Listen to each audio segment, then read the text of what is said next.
Bonjour à tous et bienvenue pour cette nouvelle émission Quoi faire au potager. On va passer 10 minutes ensemble pour voir ce qu'il y a à faire en ce début du mois de juillet. Alors là, on connaît la pluie, on connaît la chaleur, donc tout pousse en même temps. Et puis on risque d'avoir quand même, avec cette alternance de chaud et d'humidité, quelques maladies. Donc on va donc rester souvent dans le jardin pour surveiller. Juillet ensoleillé, rempli caves et greniers, c'est le dicton du moment. Eh bien, ça serait parfait évidemment que nos greniers soient pleins, puis nos frigos, nos congélateurs aussi avec les légumes. Et c'est vrai qu'on est exigeant. Alors, on veut de la chaleur, mais pas trop, parce qu'il ne faut pas qu'il fasse trop chaud. On veut de la pluie et encore la nuit pour arroser, mais pas trop non plus à cause des maladies. Bref, compliqué d'être jardinier, on ne sait jamais ce qu'on veut.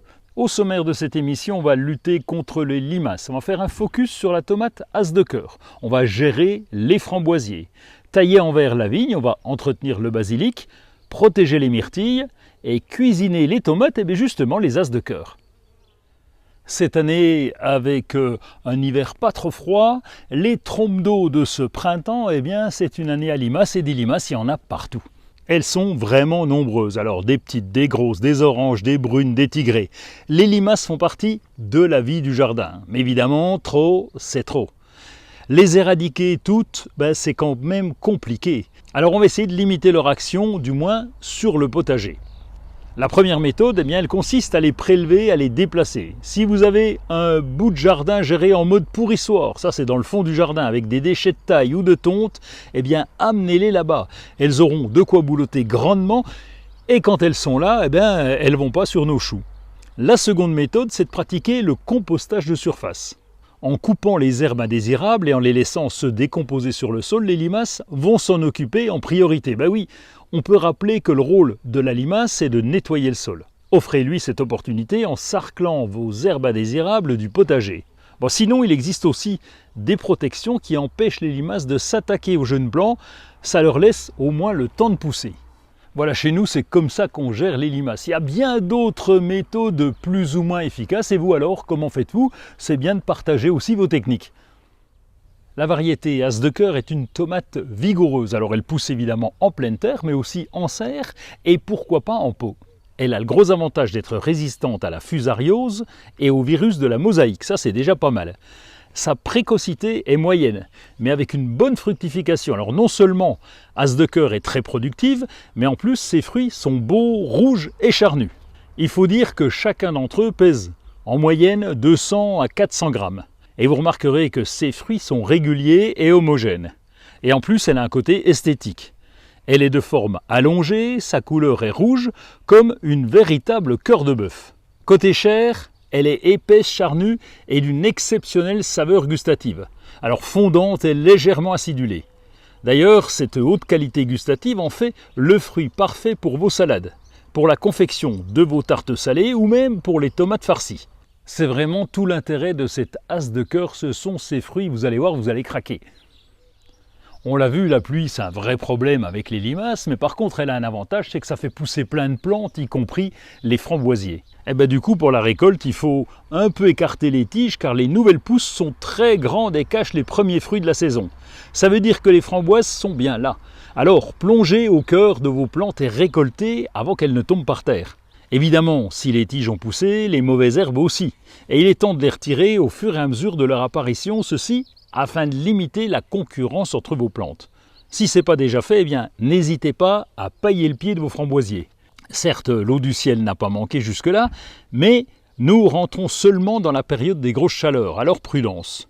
Les framboises ont besoin de soleil car c'est lui qui apporte le sucre aux fruits, mais il leur faut aussi de l'eau pour produire. Et garder l'eau en terre, c'est primordial. Pour le paillage végétal, vous avez le choix ici. Nous, on met de la paillette de chanvre ou alors des copeaux de bois blanc qui vont très bien aussi. La taille en verre de la vigne, ça se fait en ce moment et il y en a besoin parce que ça pousse un peu dans tous les sens. L'épanprage, ça consiste à éliminer les rameaux qu'on appelle les pampres qui sont issus du tronc et qui sont non fructifères pour que les pousses principales aient un meilleur développement et pour augmenter leur vigueur. Le pincement, ça consiste à enlever l'extrémité des pousses pour encourager la croissance des bourgeons latéraux. On contrôle ainsi la taille de la vigne en développant une croissance beaucoup plus complète.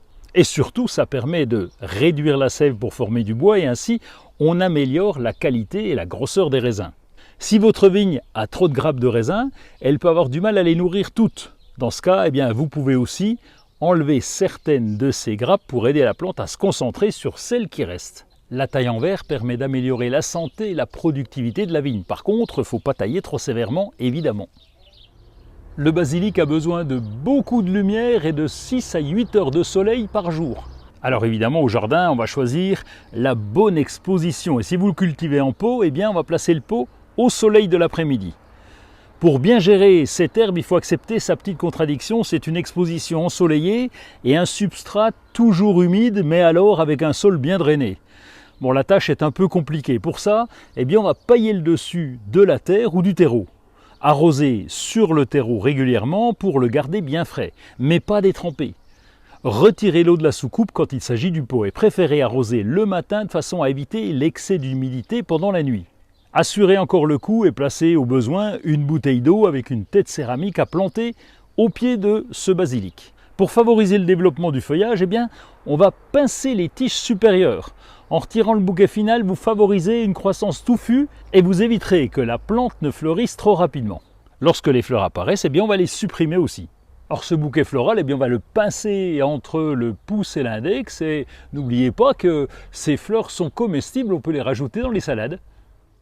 Alors les myrtilles commencent à mûrir, il va falloir les protéger contre les oiseaux. Chez nous, les myrtilles sont cultivées en pot parce que la plante demande de la terre de bruyère que nous n'avons pas naturellement. Ici, la terre est plutôt calcaire et ça ne convient pas du tout avec une plante acidophile. On va les installer à la mi-ombre. Nos myrtilles donnent et attirent de fins gourmets que sont les oiseaux. Alors bien sûr, l'idée est de partager quand même un petit peu la récolte pour qu'il nous en reste. Et pour ça, eh bien, on va mettre en sac une partie de la production. Des petits sacs en tissu comme l'organdi sont parfaits pour ça. Les mailles sont tissées étroites pour ne pas laisser passer le moindre petit bec et le tissu assez fin pour laisser passer les rayons du soleil. Alors, il suffit de glisser la branche porteuse de myrtille à l'intérieur, de faire une boucle avec les ficelles et le tour est joué. Comme ça, les myrtilles ont le temps de grossir, de prendre le soleil pour être assez sucrées. Et si jamais elles se décrochent de la branche, eh bien, elles tombent dans la poche. Bon, après, il restera à aller puiser dans la pochette pour prendre les plus mûres. Je vous ai parlé de la tomatasse de cœur, alors voici une petite recette sympa. Pour ce carpaccio de tomatasse de cœur, eh bien, il faut des tomatas de cœur. On a besoin d'un couteau bien tranchant, 2 cuillères à soupe d'huile d'olive, 2 cuillères à soupe de vinaigre de cidre de pomme, le jus d'un demi-citron, du sel, du poivre, des pétales de parmesan et des capres. Alors on va rincer les tomates et les éponger, on va les couper en tranches fines, on va les disposer sur une assiette plate, ensuite mélanger l'huile d'olive, le vinaigre de cidre et le jus de citron, verser l'assaisonnement sur les tomates, salé, poivré comme vous voulez, et puis vous parsemez le tout de pétales de parmesan, vous éparpillez les capres et c'est tout. Évidemment, il y a encore plein de choses à faire au potager. Bon, on a les pommes de terre qui sont en plein développement. Il faut surveiller régulièrement sous les feuilles s'il n'y a pas les œufs des doryphores, ça serait dommage et on va les écraser. On a les courgettes qui commencent à pousser, il va falloir les récolter. Et puis la bête, elle aussi, qui est prête. Alors, il y a du travail, nous on va se retrouver à partir du 15 juillet, aux environs du 15 juillet. Alors en attendant, bonnes vacances pour ceux qui partent en vacances et pour les autres, eh bien, bon potager.